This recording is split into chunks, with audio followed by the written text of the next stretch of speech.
Yeah, we in the building.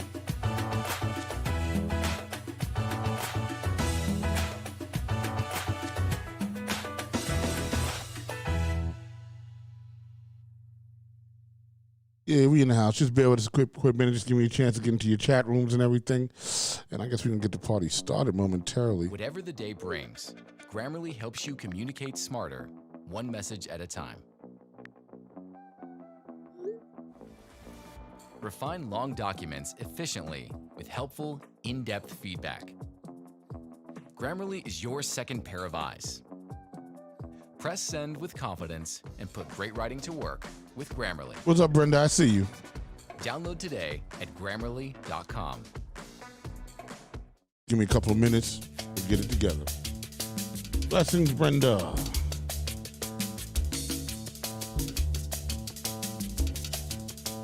What's up, Doris? Make sure you guys share it. All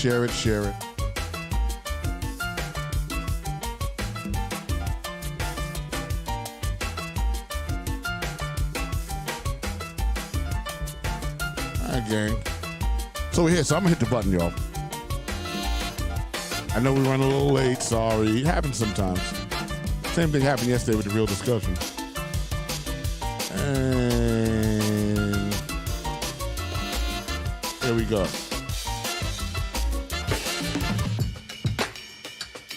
Yep, and we up and running. I want to welcome you to another episode of the incredible new show, the Gente My People, giving out the information to the people. Last week we had a great week, very informative. I think we actually ran long last week, actually. I think we did like an hour and a half or something, right? We did that. The week before is when we ran the mayoral forum, which was tremendous. And we really enjoyed that too. So, I mean, the Mi Gente Mi People show is starting to pick up. The viewership is starting to pick up. And you guys have been participating. We like that. Big shout out to my One Night Your family, One Night Your. We do that every Sunday at 4 o'clock. Big shout out to 700 Strong. Big shout out to Occupy Niger, Isaac Houses. We all in the house and we all One Night when we do this thing. That's how it works out. No worries, it's Saturdays.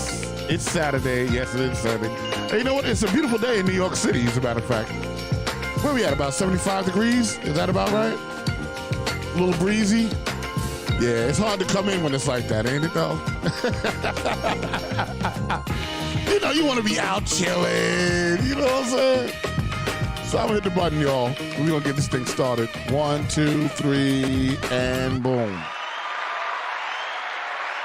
Once again, welcome to another edition of Mi Gente Mi People with your host, CC Perez, Claudia CC Perez, and my man Manny Martinez is in the building. And this week, you know, we're delivering more information. We're talking about how things are going, everything NYCHA, you know. And the great thing about this show is between Manny and Claudia, they deliver more policy-orientated information about what's going on. You know what I'm saying? So I really enjoyed last week's show when we had the graphs up and everything, and that was fun.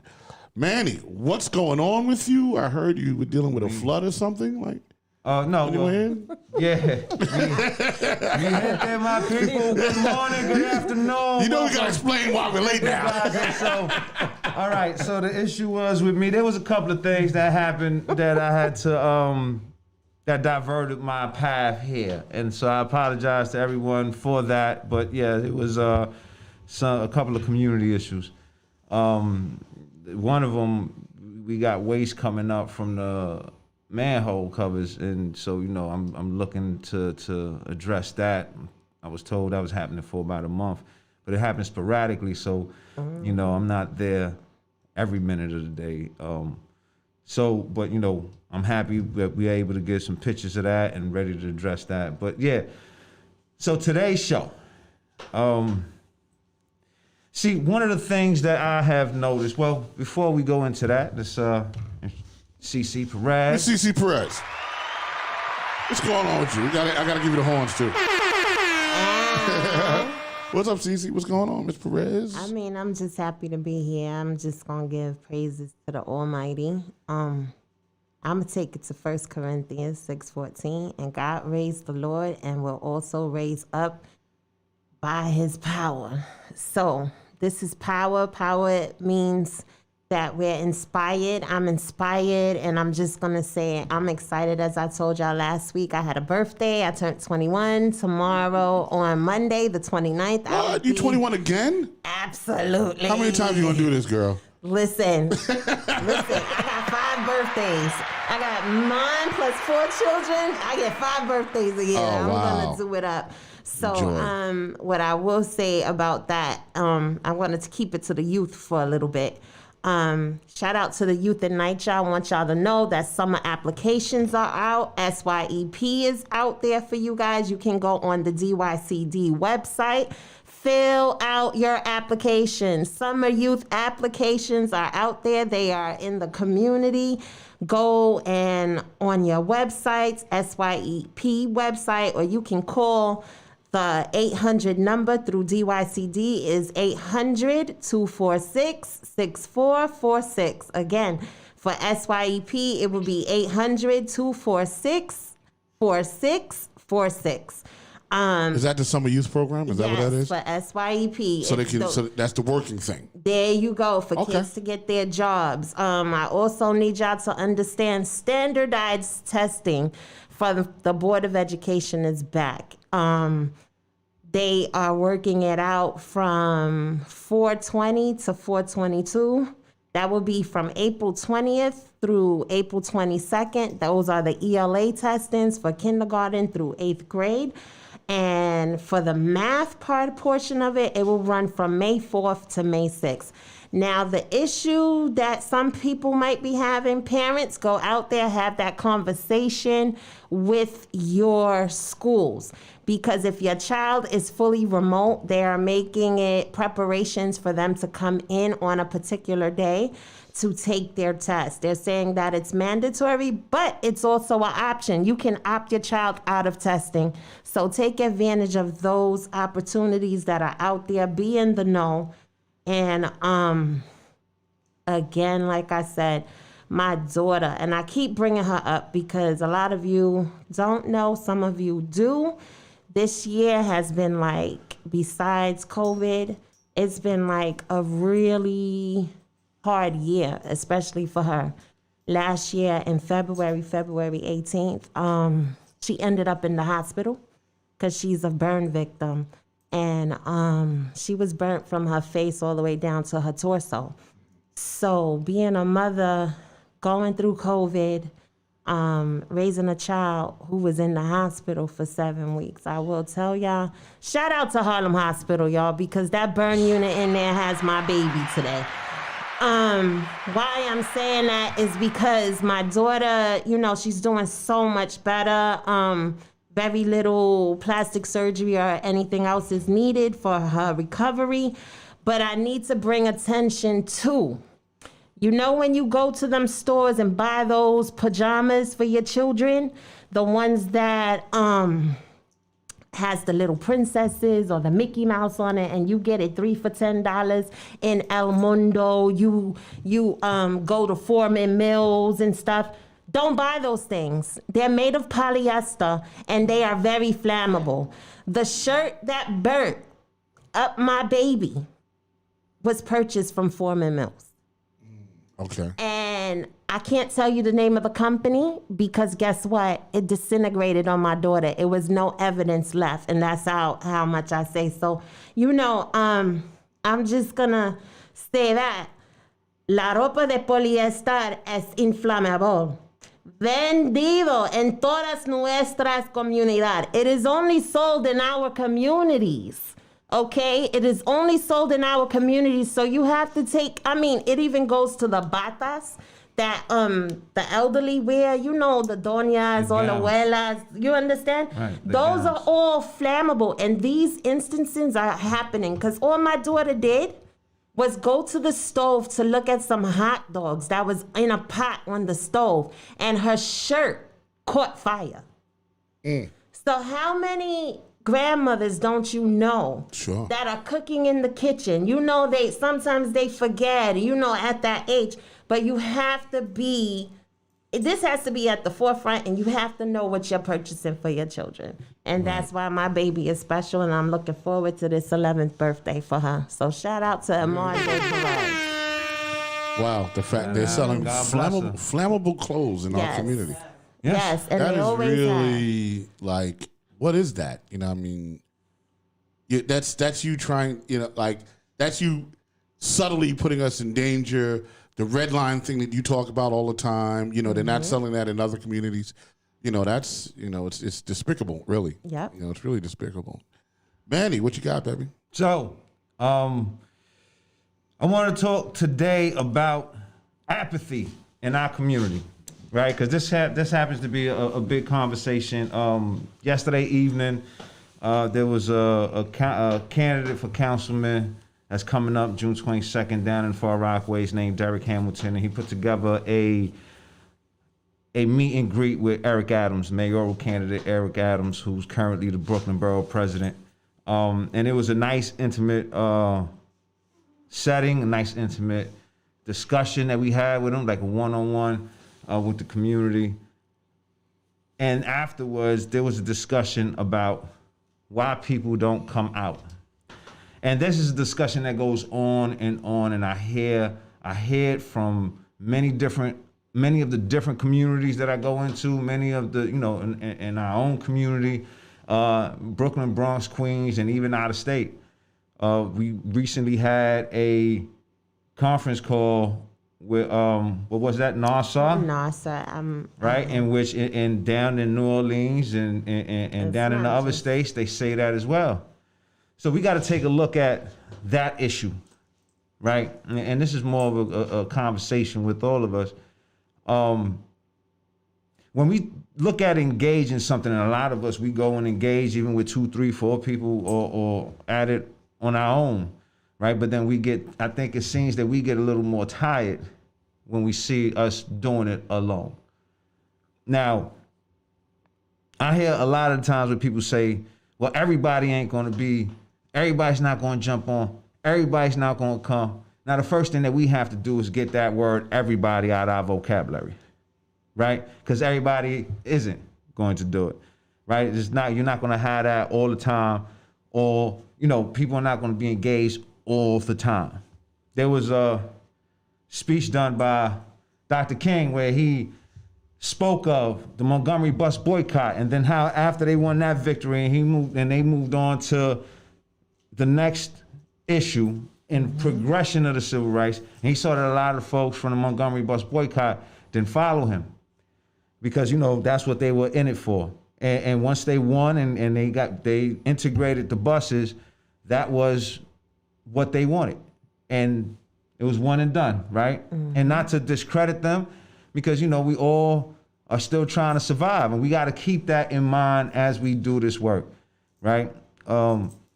Most people are working 2 jobs, got children, Absolutely.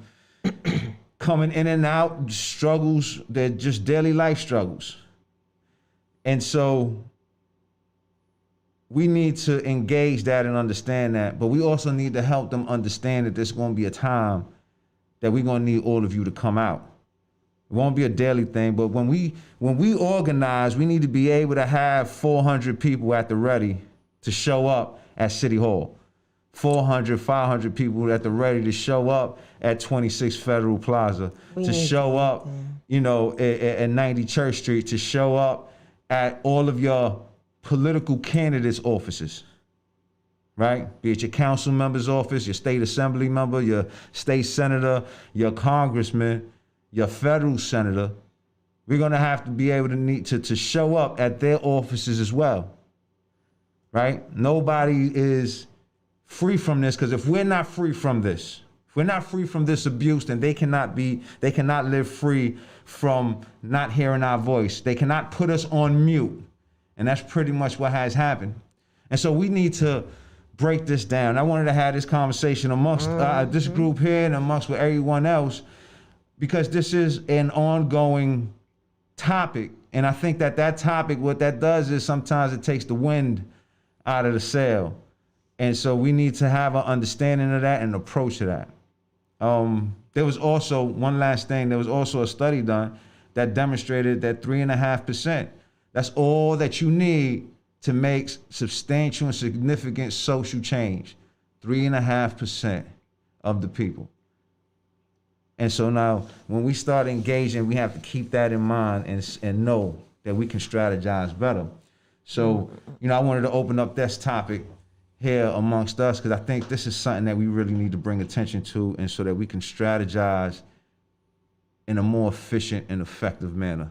Because what's happening right now, they are steamrolling us, they are overtaking us, and we got too many people divided in their thought, divided in how they believe they should approach it, and with a scattered people, what they say, united we stand, divided we fall, and we starting to divide ourselves, especially with this type of apathy and misinterpretation of how we see things. Any sentiment on that? I can tell you that number one, hold on, let me just switch up. Yeah, sorry. Sometimes I forget to do the camera. Yeah, I think us not being really universal, you know what I'm saying, in universal thought is really the one thing that I remember seeing in NYCHA when I first got involved with this movement. I just remember like it was such a fragmented movement, and us not being universal in thought and having like one thought to make one move. I was like, okay, things can't work if we're like that. You got to, and you have to look, and it's possible because when you see the 7-Elevens, the Dunkin' Donuts, right? There was a universal thought amongst the Indian people to take over this franchise. That didn't happen by accident. You know what I'm saying? They just go, we're all going to work at Dunkin' Donuts. That's not how it happened. There was a thought somewhere. Whether they went to church and that's what everyone was preaching in church, I don't know. But there was a thought. Then they moved out of Dunkin' Donuts. They went from 7-Eleven to the Dunkin' Donuts, and now all the do-drop-in hotels, all Indian people. That's a universal thought. That's a universal movement. That is a movement that the individual, right, doesn't actually matter, right? I could tell you one it's that the movement. Relates to directly. Yeah. Look at your contractors on your properties. They're the ones that are taking advantage of the Section 3 that's there. They're the contractors on your property. Uh-huh. The Indians. So the Indians. Wait. The Indians have moved into Section 3. Talking about the South Asians, and yeah, really. They exploit in Section 3. They really are. And most of the contractors that come to NYCHA developments to do work on the property, they're of that descent. So, I mean, and I just want to say it's because they disseminated information. Yes. Because let's if we're gonna talk about it, let's talk about it real, right?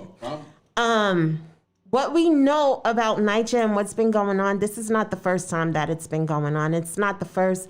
I would say it's the first time they've moved on such a grand scale to just basically abolish it. So when you think about that, it's so many different perspectives, and I could see why people are pulled. And we're so fragmented because we have to fight on all fronts. We have to fight them for the legislation to be put in place. We have to fight them on our properties to make sure that management, the presidents and the board members and the local leaders are fighting NYCHA to make sure that they're making the property improvements that should be going on a daily basis, because you're strained. Because I could tell you, like, in one day, you're dealing with maintenance because it's particular buildings where there's garbage on every single floor that has not been picked up. Then you have the rooftops of certain scaffoldings and lower buildings that are filled with trash. Then you might have a flood that's going on and maybe a whole G line in a building is being affected by it. And then you have, like, I could keep going on and on and on and on with the and thens. But what I will say is I feel we need to stop tackling it in that way. because it's easy to, and those are all distractions because you wanna live better, so you fighting for the daily fight. And that's in getting the repairs. We are way past fighting just for repairs. And to me, that's a distraction. Really. Exactly. Right. I pull the chair out from underneath you, but then I grab your purse. You know what I'm saying? Like it's a distraction. But if your roof is falling on your head, how can you pay attention to something else when that roof is falling on your head? So it's built by design. Right. So where's the fight? And to your point though, now when you were saying about how you have a focused movement, right? Because there's three things that we need to get together in order for us to move collectively, right? First, we need to have a code of conduct amongst ourselves. We need to know how to interact with each other so that we can collectively interact with the outside world, right? And that is one of the issues that we have. We seem to devalue each other. Sometimes we seem to denounce or abuse each other. And I think that comes from the normalization of abuse that we take from the system, right, on a daily basis, that now we start engaging with each other, with ourselves like that. So a code of conduct and how we engage, that's something that is very necessary. The second thing is an agenda. We have to have an agenda. See, that kind of strategy to say we're going to take over these franchises, that's an agenda, right? And that agenda is built off of establishing an economic base. And so now these are the three things that we have to really look at, right? How do we interact with each other? What is that code of conduct, that agenda, and establishing and organizing an economic base. And I think that we have also a misunderstanding of politics, because we believe that politics is the politicians are representing people. They're not representing people, they represent money. And so when you organize, see, if you go out and vote, just to vote on that voting day, and you're just voting for somebody that you feel connected to, I like this person, I like how he talks, I've seen him before, I've seen him or her before, and I'm familiar with this person, I'm comfortable with this person. But you put a vote in, and that vote does not come attached with a demand or an expectation, then you just threw away a vote, right? That's like throwing away 4 years' salary. Yeah, right? sure, yeah. Because your vote is currency. Right, because that particular person is there for 2 years or 4 years, and so they're there to write policy and to spread policy. And so we don't understand that. Well, we got to organize our vote by organizing our money collectively for the issues that matters to us.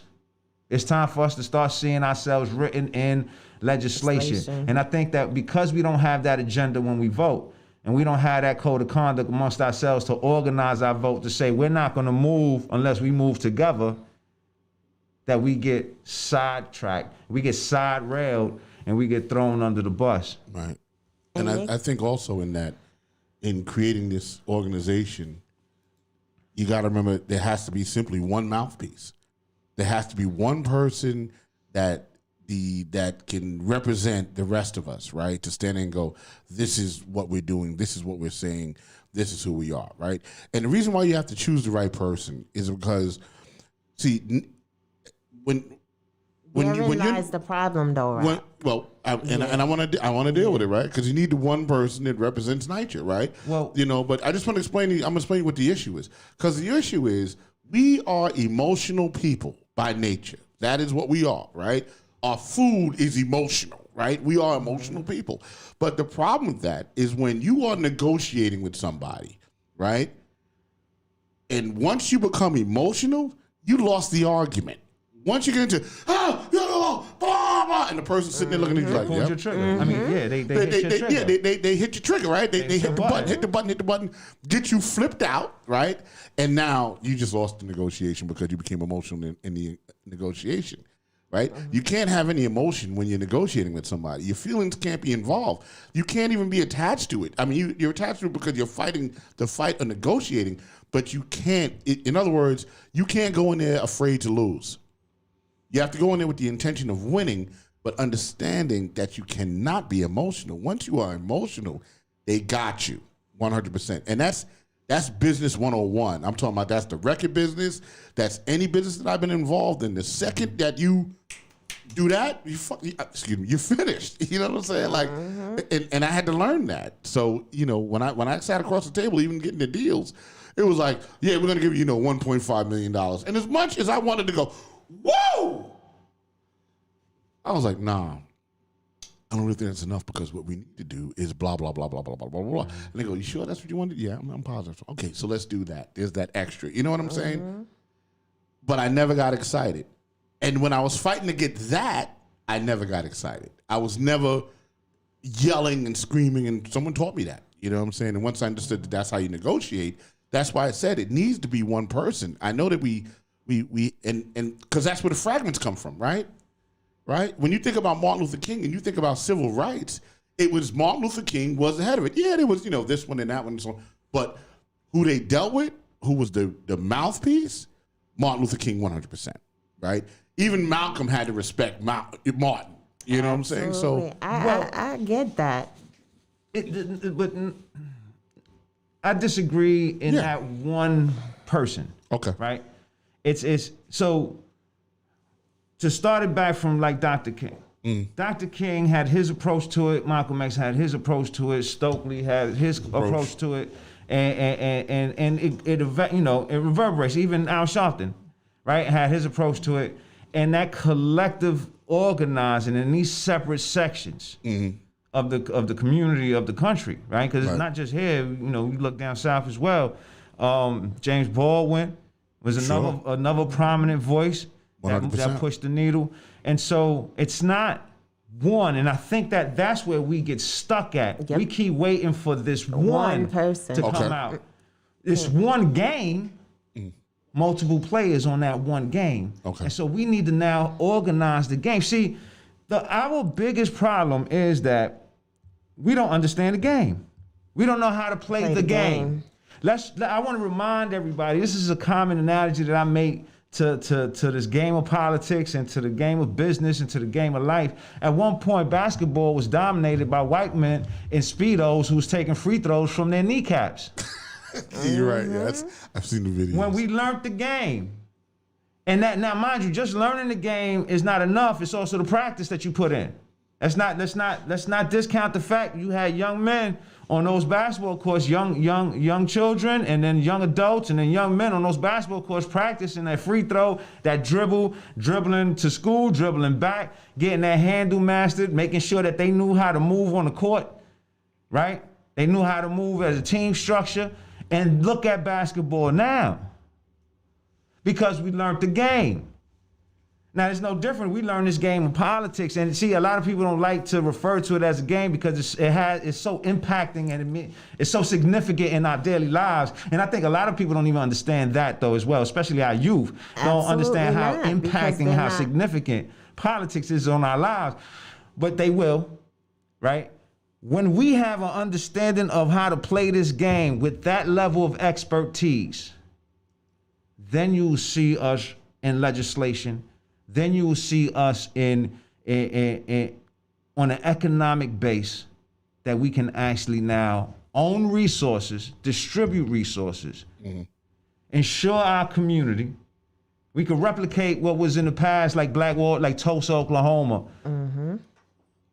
and the many other black economic communities down south that were prospering, right? But right now, we don't have that. We keep looking to this one person, and we keep voting for that one person. Here's another example, and this is the last example in regards to this. In Queens, when there was the district attorney race that just happened that got national attention, where Bernie Sanders and AOC supported Tiffany Caban, and then you had the local politics supporting the other kid, the one who won the district, the Queens district attorney's office. The person that was in that office prior, which is Richard Brown, who he passed before the race ended, and he wasn't running. He was saying I quit, and he had that position for 44 years. And so then the person was like, he's been in that position for 44 years. It's time for us now. We got to vote, make sure that we got somebody that's going to represent the community in that position. And so I'm starting to hear it come back. Oh, so we haven't been able to vote for the district attorney for 44 years. No, that wasn't the case. That's the misunderstanding of the game. You have been voting for that district attorney in that office for 44 years because we vote Democrat straight down the line. That's right. That's not how you play a game. That's right. That's exactly what There's happens. no strategy to come to making sure that you hear a debate, that you hear, that you follow somebody, and then when voting day come, you just go straight down the line. Yeah. That's not a strategy. But we tend to vote like that. We are herded voting. We vote like the herd. Because it's like when you go in that ballot box, like you said, you check, and you don't never look. At who you checking? No, you just have Democrat and you blow. Just straight down the line, right? You don't even know who you choosing half the time. Right. That's why it's so important. Like now, it's crazy because if somebody was to ask me, who do you want for mayor? I don't know.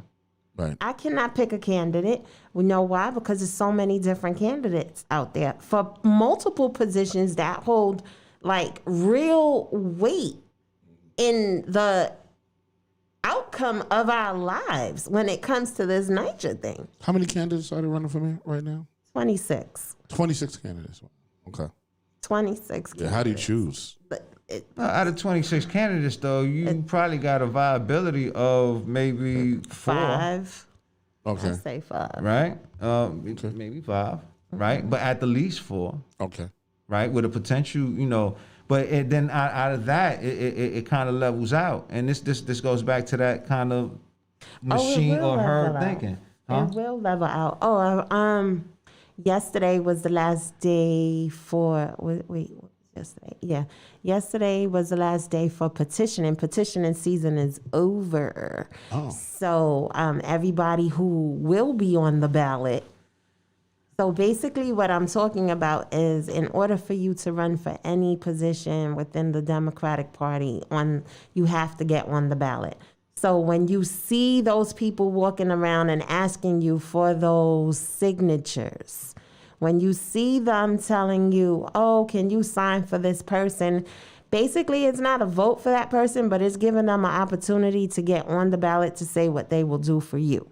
So we had a couple of weeks to do this. It started on the 2nd of this month, and it just ended on the 23rd. And we know as of yesterday, Monday, it will be official, who officially is on the ballot. So I just want to say Friday, Carmen got the okay that she made She's the on ballot for city council. Oh, what? Yes, so we got council. Carmen Oh, crazy Carmen. Listen, mi madre. Man, I got to tell you right now, I know City Hall will never be the same when she walks into that building. We need more than just her, though. You know, it like you're saying, it's you can't just have that one person. You have to have a group. For the movement. It's a movement, and we need to fight it on multiple fronts. And we need to be at that state legislation. We need to be at that city legislation. We need to be in the local legislation, and that tends to be a lot of the issues that we have when you say just that one person. We do need different factions, and we do have those different factions in the different organizers and organizing that's going on. I think what we can do is put out a database and Rise Up, right? They did it's a group called Rise Up, and it's a database for organizers. And in this database, it's multiple organizations throughout the country that are organizing around different aspects, and that's how you can find out who's organizing around housing. And I'm gonna bring it back to NARSA. We happened to do a conference. Now, NARSA is the National Alliance of Resident Services in Affordable and Assisted Housing. It is run by Dr. Samuel Little, who is a doctorate professor from HBCU. You can go on the website and find him. But what I like about Dr. Little helps organize the little people like us, resident councils from all across the country. And I've had the opportunity and experience to go to his conferences, and basically a lot of the things that I know now has been through his conferences and learning, what it means to be a leader, how to get out there and get membership, how to get involvement. We just did a conference 2 days ago, roughly 2 days ago. But first, shout out to Ronald, who was master of the ceremony. Ronald Toppins. There you go. He did, well, I guess you'll hear about it tomorrow on the other show, but So now I just want to let y'all know that organization is NAR SAAH. SAAH. I'm sorry, I put the double A's in the wrong place. NAR SAAH, and I'm ready to that do is a prominent resource, right? That can be a prominent resource. Everybody do their research. What I do want to say about these housing policy organizations and these housing organizations, you got to be careful who you're dealing with. They're not all the same. Just because they come in and they're saying that they're helping, they're here for NYCHA, they're here for housing, or they're here for our community, they're here for justice, they're here for one thing or the other. They come in that way and they're really pushing something else. So we got to be very mindful, and we got to be very cautious in how we and who we engage with these organizations. We got to do our backgrounds. We got to know. I want to do who's something really funding quick. them. Hold on for 1 second, because I always like to acknowledge the chat room. What's going on in it. Big shout out to Brenda. Doris is in there. Cynthia Tibbs popped in. Cynthia. Right, they're in the house right now, and let's see. Doris says, "Wow, Carmen on the ballot." Absolutely. Right? NYCHA's pushing through. Doris said, "NYCHA's coming through. We have everything we need for us among us. NYCHA residents, let's go." Brenda says, "Rally was awesome." I guess she was at the rally you're talking about. The rally was awesome. We like Occupy NYCHA. We always in the building. Cynthia says, "Congratulations, Carmen," and did the clap thing and the hearts.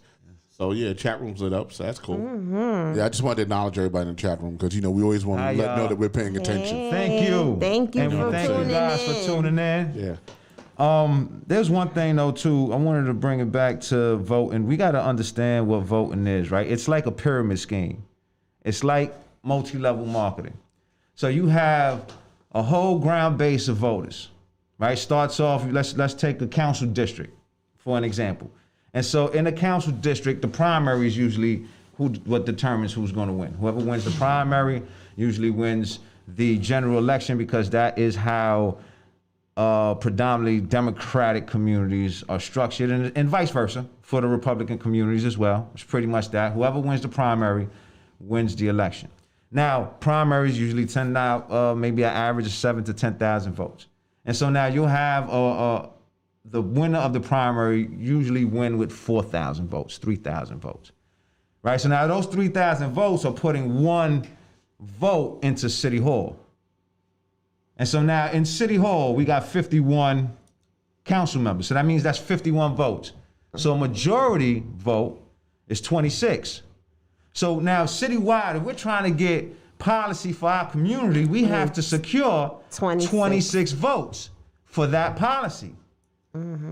Now, if we want to have definite assurance, we need to get a veto-proof majority. So now veto-proof, what I mean by that, let's say we get 26 votes on the policy and it makes it up to the mayor, and the mayor vetoes the policy. Now there's 30 days. The policy comes back to the city council, you got 30 days.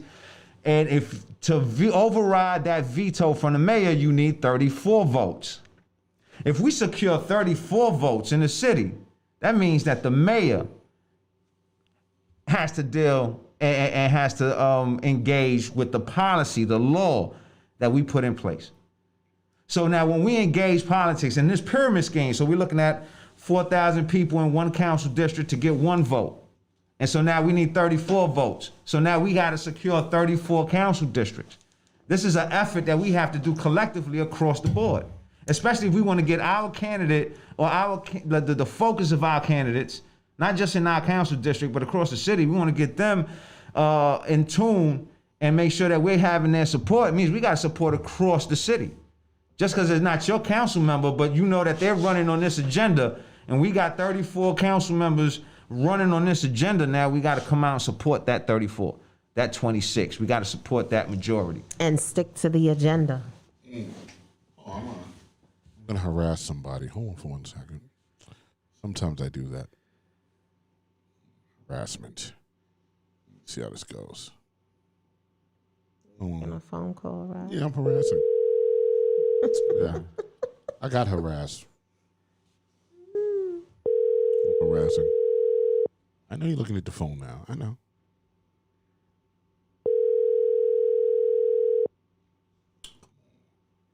Pick up the phone. Hello, hello. Hey, hello. sorry I missed your call, but leave me a message on your thing. Cynthia!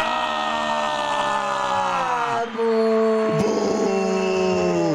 Cynthia calls in to One Night Show all the time, and I'm like, hold on. Your people are on it. You don't be calling in. What is that?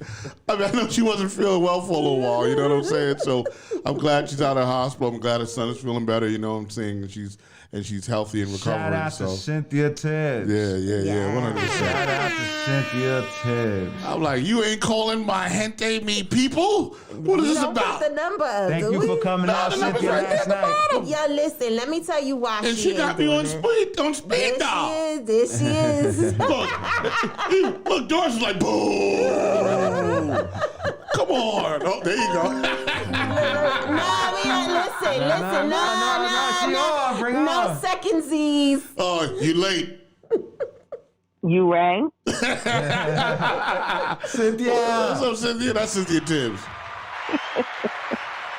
What up, Cynthia? How you doing?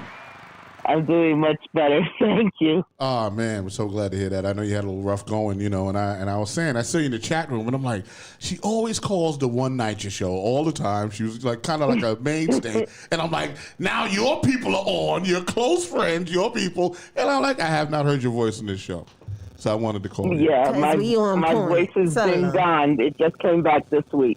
Oh, okay, all right. How's everything? COVID is horrible. I don't recommend anyone get it. Okay, yeah, we will take that recommendation. Speaking of which, right? Because I guess it's relevant to NYCHA. How do you feel about the vaccine and people taking the vaccine in NYCHA? Are you pro-vaccine? How do you feel about it? In the beginning, I was very hesitant about the vaccine. Now that I have caught it, I am pro-vaccine. I got you. Anything that's going to prevent seniors from going through what I went through, I think that we have to roll the dice on it. And I know a lot of people are against it, but after, like I said, after what I went through, I don't wish it on anyone. And I can't even get it for 90 days because I'm not considered eligible yet. They gave me experimental drugs while I was in the hospital. So I'm not eligible for 90 days. But this They is gave you deadly. the Trump dose? Huh? They gave you the Trump dose? That's what you're saying? No. I didn't get what he got. I got something different. Man, listen, you don't got the good stuff. Yeah, no. I didn't get that. I got something different. So they saying that you can't get it for 90 days because you had the COVID. They're waiting for it to run out your system before you get the vaccine? They need the experimental drug that they gave me to run out of my system, and it takes 90 days. Wow. Because you don't want the vaccine and that experimental drug mixing. That's what. They don't Exactly. want that. Right. You know, Exactly. if you care to, right? Because we don't get a lot of information on it. If you want to share, can you sort of explain maybe a little bit of what you were going through in terms of the illness? You know, it literally hit me. I went from being perfectly fine to severely, and I mean severely ill within a span of 5 hours. Oh, wow. 5 hours. All right. Wow. 5 hours. Okay. I went from perfectly fine to severely dehydrated. Okay. Couldn't taste, couldn't smell, 103 fever, couldn't break the fever, could not get off the toilet. I'm trying to be non-graphic. Right. No, it's okay. Vomiting. It felt like someone hit me with a bus. But the worst part was I went from having a twinge in my lungs to what felt like someone had put a knife in my right lung. And every time I tried to breathe, they twisted that knife in my lung. Okay. That's how fast I got in 5 hours. Is it? Do you know how you contracted COVID or what the catalyst was for it? Because and believe me, the contact tracers have called me a lot. As a president, the last time I was around my tenants was in December when we gave out toys. And I had told everyone then. That I was stopping the food giveaways because we had 5 presidents, including Roxy, die in one weekend. And at that time, I was sick, but it wasn't COVID related. Right. And I didn't want to become a COVID person. You still went out there, though. Like you still was giving food out. Don't say that you stayed in the house. Because we was telling you to stop that, and you still kept going out with the hot plates. You were giving hot plates to the people. I didn't give out hot plates, and that was before the toys. The crock pots were given out in November. Christmas was in December. By the end of December, I had stopped everything. Everything. Right. And I was in the house. You didn't get COVID until like February, right? I got COVID 3 weeks ago. The beginning of March is when I caught COVID. Wow. March 4th is when I caught COVID.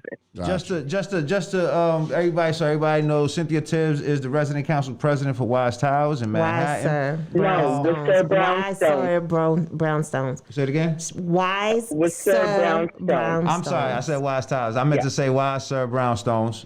Forgive me. Now I wanted to ask you about the contact tracing, and could you how does that work? What is it that they do?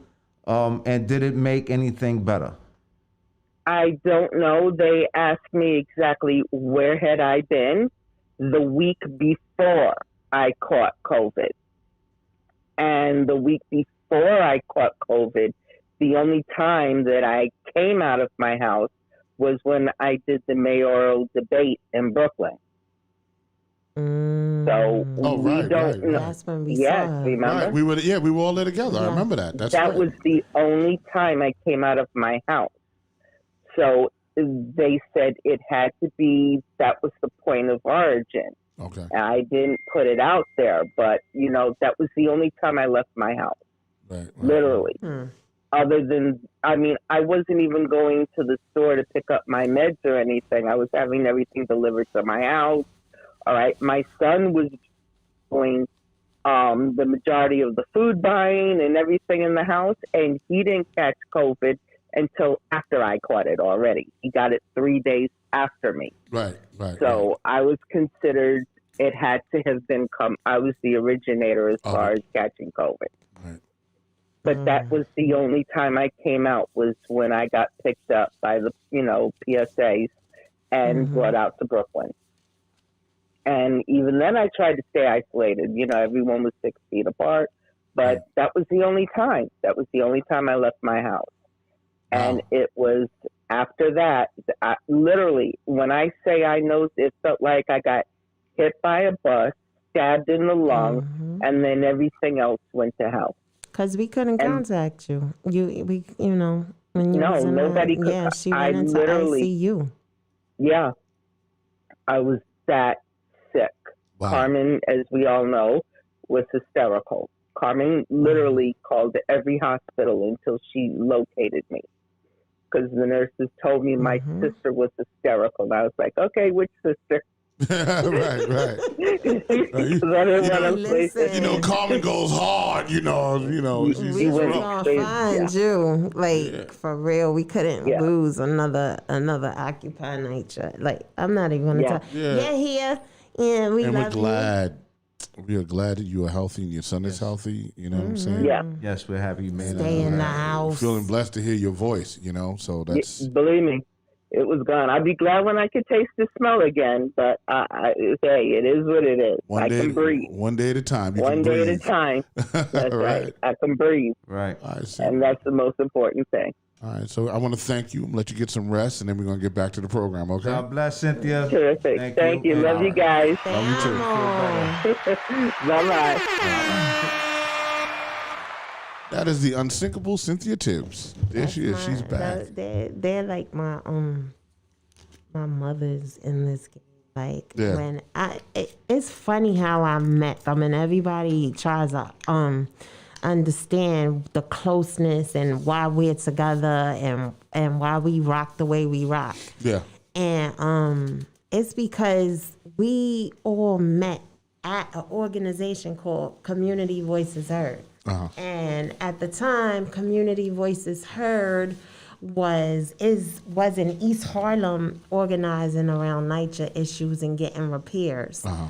And that's how we met. We all eventually left that organization, and we're here today, and we're together. So, you know, that's why I'll never forget my roots, which is CVH. You know, they taught me a lot and introduced me into organizing. And one of the first ventures that I took with them was participatory budgeting, which I feel a lot of people don't take advantage of in their communities.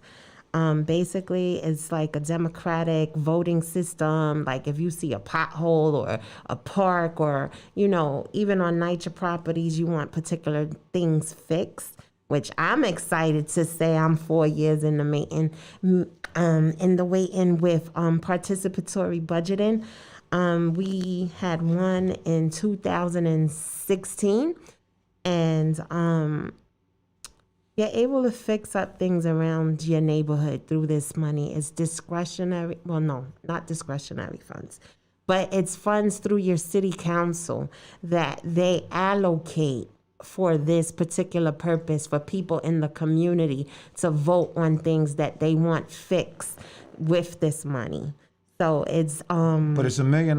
Yeah, And see the problem with the participatory budgeting is that it's $1 million though. You got a community, especially our communities, right, that are run down and get that lack of service, and then you say we're gonna give you $1 million when you got what $1.9 trillion for a budget for the city.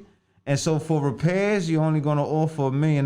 They need to up that up. This is why we need to organize and make sure that we lock in that vote so that we can increase that money to $10 million to make sure that we actually make an impact and not have to incremental changes like we getting an allowance for our quality of life, right? And so the concept is decent, but the funding is short. Right, because you gotta participatory budget. You want to fix a playground in NYCHA, they want $800,000 for one playground. Wow. $800,000 for million blown. Right. That's because of the contractors that they hire, and it's because of the price. Like we all know that the contractors are overpriced. NYCHA. The money's too low. $1 million. First and foremost, it's nothing. It's like saying, "Oh, you did a good job. Here's $1. Go to the store and buy yourself something to eat." All you're gonna do is be able to get some candy. I mean, the idea of that is, and this is how I feel about it. You know, if I'm gonna, you know, you're talking about an entire organization, right? $1 million. Listen, $1 million is absolutely positively nothing. You know what I'm saying? Any one of us in this room can make $1 million. You know what I'm saying? It ain't even that far fetched. But we're talking about community wise. No, but that's what I'm saying. So when you think about they give the community $1 million. That's like a cent. Vote. You get to vote for $1 million. Yeah, right. That's like 1 cent. That's like 1 penny. That's like you go shopping and then we give you an option to buy a 25-cent bag of chips, a pack of Skittles, or a Hershey. Right. Right. But you can only get one. That's it. We don't even take you to the meat department. So how about you write in to your elected officials? We could organize around that, but I don't think participatory budgeting is on the table No, for everything. where most of our money back. Everything is on the table. When it comes to politics, when you organize and you have a leveraging force, when you have a organized vote with money behind it, They then can put that more is money on, behind it. That is on the, not talking about our money behind it. When we start putting up, we're starting to collect our money. We're organizing our money so that we can say we're going to invest this money into this campaign for this policy, right? And then once you have that presence, then yeah, that's on the table. Everything in politics, everything in the city is on the table. Okay. Because everything is written. Every law, every policy, every rule is pen to paper. And we have the ability to change that verbiage, that letter, and that focus that's on the paper. There's nothing that's off the table in this city. We gotta expand our focus of perspective. And we limit ourselves and say, oh, well, we can't do that, we can't do this. No, we can do everything if we have the power to, if we have the ability to, and we can gain the ability to. But we don't have that frame of reference. Right. You We can have this the frame limited of reference, perspective. but without the enforcement. Because again, it comes with the enforcement. Because you could quote law all day long, because that's what we do all day long, quoting it back and forth to nature, and they still do what the hell they want to do, right? So we need enforcement of that. No. You need enforcement of that. The law, because when law you is quote the law, but law- if it's not enforced, because if the law was enforced, nature wouldn't be in the situation in it that it's in right now. We're talking about creating law. Mm-hmm. Right? And then when you don't just go to a person and say, oh, this is it. You got to have the next steps. Right. You have to know how to enforce. You have to know what the steps are to enforce. It's not about just knowing what it is. Right. It's about knowing how to engage it, how to execute it. Right? So just saying, oh, I know what this is, that's not enough. Right. And that's not how I that is not how I engage the legislation, right? And that's not the way it's supposed to be engaged. Once you know it, you got to evidence it. You got to create it. Then you got multiple courts. And the court of public opinion is a powerful court, right? And if you could demonstrate and you can present a case, then you can do that. Manny? Have you proposed any legislation? Have you? I haven't proposed any legislation. but have you thought about policy or types of legislation? Because I hear right now, we could do this, we could do that, we could do this. Yeah, it's all possible, but we need a direction. Right, we need an agenda. But okay, when you say we, that's what this show is supposed to be for, right? Right. Yeah. Okay, bring it down. Right. I'm trying to understand where you're going with it, right? Where you going? No, what I'm trying to understand is not going somewhere. I'm trying to understand, right? Okay. Because I'm pretty sure if I'm confused, other people are too, right? Okay. So where you confused? Okay. Well, here's what we got going on. Hold on, let me get you the chat room. Here you go. Okay, span our focus of perspective. Brenda Templeton is straight Malcolm X. She's like action. Doris is creating the law. Yes, let's create law. And Brenda Templeton's like, all right now. Okay, there you go. All right. So that's we're going on right now. So because what I'm talking about is actually getting to create the policies that benefit Well, we know how us. to create. I'm pretty familiar with the structure of how to create a policy, right? Now, the issue that arises again is the enforcement. How do you get them to enforce the law is being followed? That's the question. The question is how to enforce it, right? How do you get it enforced when it's being violated? Okay, so you have here's an example. So let's look at fair housing, right? So now recently you got Newsday. I think there was a Newsday documentary, right? Article, something where they were going to real estate agents and they were planting people into these real estate agents with, mics. Secret microphones. With mics and so they were identifying the actual the process of violating fair housing rights, where these real estate agents were now taking people to certain communities and not taking them to others, right? So we're looking at racial steering, right? Where they were presenting different offers, right? They were doing a whole lot of things that's a violation of the fair housing rights. Now, when you say that somebody's in violation of something, you got to be able to prove it. So evidence is the first step in enforcement, because once you are able to prove it, now you're able to engage. But you also got to understand what the legislation is, because people violate all the time. If you don't know that they are violating something, so if you don't know the policy and they are violating the policy, then you don't know that they are violating the policy. And then what happens is we normalize that action and think like, well, that's messed up. How did they get to do it? And we don't even realize, oh, you can't do that. But see, policy doesn't jump out and enforce itself. So we got to create the evidence. We got to make sure that we're catching them in the act, right? That we are identifying the bad pattern, the bad process, and then we engage that bad pattern and bad process with understanding to the people who do have the right to enforce it. And action, right? Because and then the action, and that's part of the action. The action is after the policy, right? Because the action gets enforcement, because that then turns into people power. It's always power in people. Correct. Because, all right, this, and I'm going to bring it together now, right? Okay, sew it up. So, we're at hour 5. Sew it up. And I'm gonna use generalization, right? I'm gonna bring it together now. So basically, we're coming up with an agenda, right?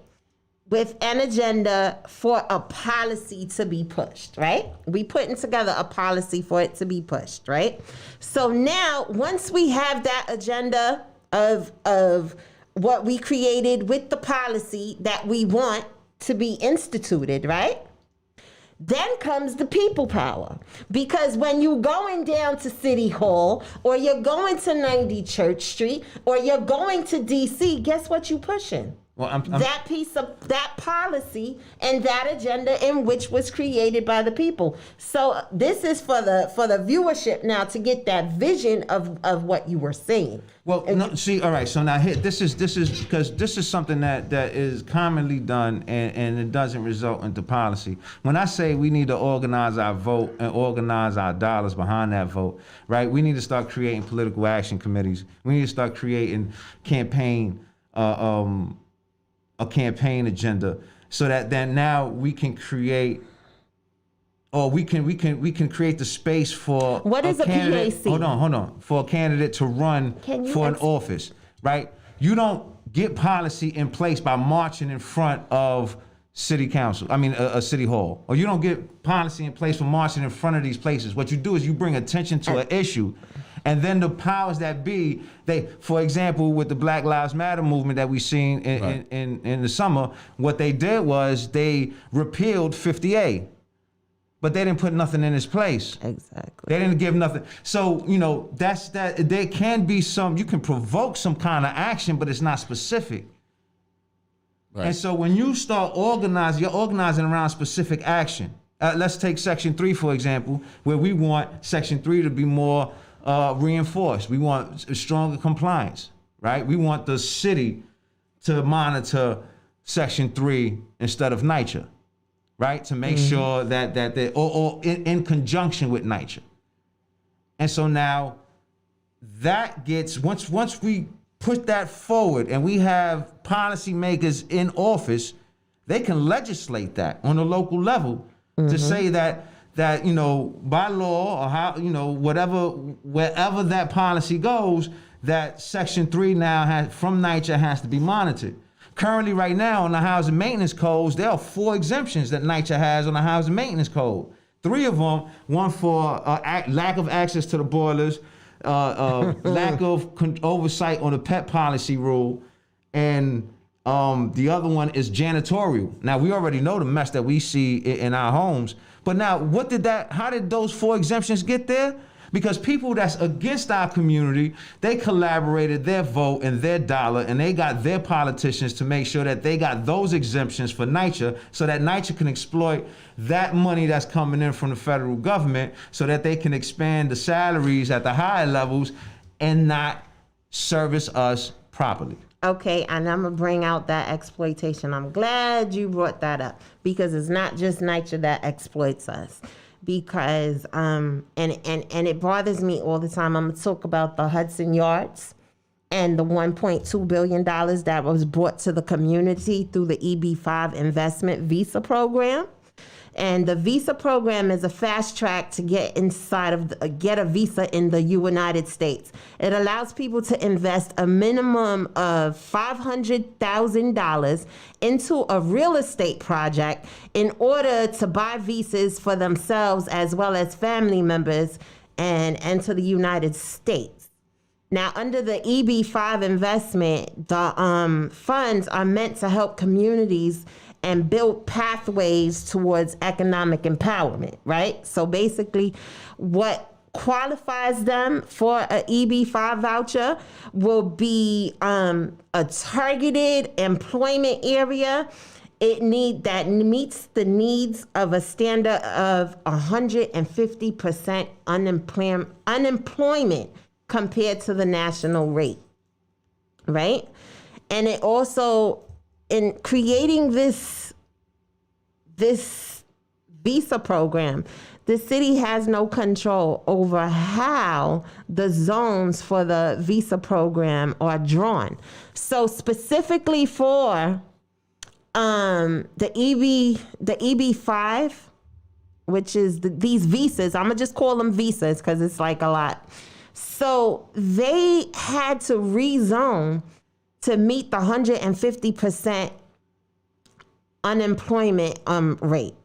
So in order for Hudson Yards to be built, they carved out through Central Park, they have Douglas houses, Carver houses, Clinton houses, Jefferson houses, and East River houses, which through this visa program accumulated $1.2 billion towards the building of Hudson Yards. Now, if you break down that $1.2 billion, right? So they got $1.2 billion from a program that they used NYCHA, and NYCHA is not reaping any benefits from that $1.2 billion. So the $1.2 billion divided by 500,000 equals 2,400 people were able to get visas because of this program and brought to the United States. And that $1.2 billion also helped create the Shed, which is an arts and cultural center, which is downtown because Hudson Yards is Harlem. So that's another form of exploitation that comes around when you want to talk about policy being created, now about legislation being created. Mm-hmm. So we have to be savvy enough to be on top of it as well. So now, and so that's a good point. So that means that they're selling out visas for $500,000. So we got a big immigration program. I mean, we got a big immigration problem. So it seems, unless you have $500,000 to buy a visa to get into the country. And so that's the standard going rate, right? And that's so. Right. That's the thing. But now that EB-5 program, right? And I'm happy you brought that up because that EB-5 program that came into existence. How? Where you have persons who are already here, because you don't have to be a citizen to organize. Right. You don't have to be a citizen to organize a PAC, right? And so now what they did was they put that money together, because we're talking about well-to-do people from other countries that are well-to-do and want to come into this country and make some money, right? And so they created the system to put politicians, or to leverage politicians who are already in place with funding, campaign funding and campaign support, so that they could put an EB-5, so they could create an EB-5 program to give visas at $500,000 a pop. For you and your family, you put in $500,000. You got 20 people in your family. You all got visas. Right. But y'all got to put $500,000 in. right? And so now they created this program. So now imagine if we put our money together. We probably put a great adventure entrance at the border. Everybody coming in with 6 Pepsi cans and $150, and people got visas. There you go. If we organize, if we get creative with our policy thinking. And then when you're talking about enforcement, right? It's knowing how. See, that's part of playing the game. Exactly. And so, you know, That's the what I was enforcement talking part is not saying, oh, well, we could create the policy, but if we can't enforce it, then that means you don't know how to play the game yet. Right. But a lot That's of still people part don't of- know how to play the game, and that's what we're trying And to that's my explain to them. point, that we need to learn to play the game, because not knowing how to play the game in the game that's being played at your stake, Absolutely. at your expense, There you go. is no excuse. You have no excuse. Now, ignorance of the law is no excuse. They put that up in front. And I think I would like to definitely continue this conversation next week. No, well, first of all, that immigration thing, why you bring that up now?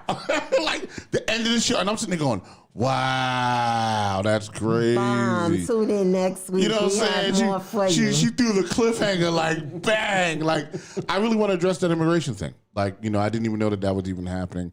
And I think we need to address that next No, week. that happened in 2016. So I wanna address that. It was to point out a lot of, and like I said, a lot of politics happens in Harlem. Right. That's where it's at. Well, we're going to have to sit down and address that next week. Same bad time, same bad channel. At 2 o'clock, though. We're going to start at 2 o'clock next week, We're going to right? start at 2 o'clock next week. We're going to carry on the 3 o'clock next conversation and week. show how policy can impact NYCHA, how policy has impacted NYCHA, and what our next steps are. We love you guys. We thank you guys for coming tuning out. in. Claudia, Yes. amazing show today. Thank you so much. Amazing. Rock Logic, amazing Yes, show today. yes, sir. Thank you so much. Really enjoyed it. And you guys, Miss Doris, Miss Temple, Yes. Cynthia Tibbs. Yeah. We love you all, Calling. and everybody who tuned in. Thank you so much for coming out. Mi gente, my people. Mi gente, my people. We love you. Till next week.